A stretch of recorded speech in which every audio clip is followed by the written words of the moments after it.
যে নারী রান্না করার সময় তিনটি কাজ করবে ওই নারীর কপাল খুলে যাবে।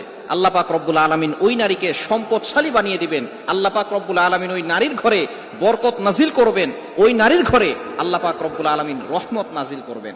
অনেক মা বোনেরা এখন কিন্তু সংসারের ভিতরে সুখ চান, শান্তি চান, ঘরের ভিতরে রহমত চান, বরকত চান।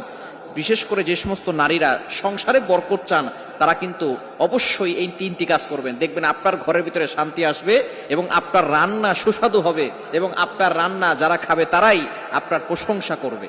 আমরা অনেকেই কিন্তু নিজের প্রশংসা শুনতে চাই এবং অনেকেই আমরা ঘরের ভিতরে বরকত চাই, রহমত চাই। এজন্য আমরা এই তিনটি কাজ করব। নাম্বার 1, 1 নাম্বার হচ্ছে আপনি যখনই রান্নাঘরে প্রবেশ করবেন তখন আপনি সালাম দিবেন।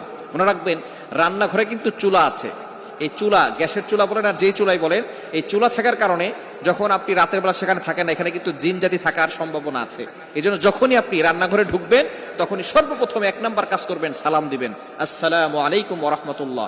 কেউ থাকুক আর না থাকুক, ঘরে যখনই প্রবেশ করবেন, যদি ঘরে কেউ নাও থাকে তারপরে সালাম দিবেন, কারণ ঘরের ভিতরে অনেক সময় শয়তান থাকে।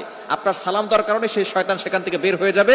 শয়তান আপনার ঘরের ভিতরে আর বসবাস করতে পারবে না, সেখান থেকে শয়তান বের হয়ে যাবে।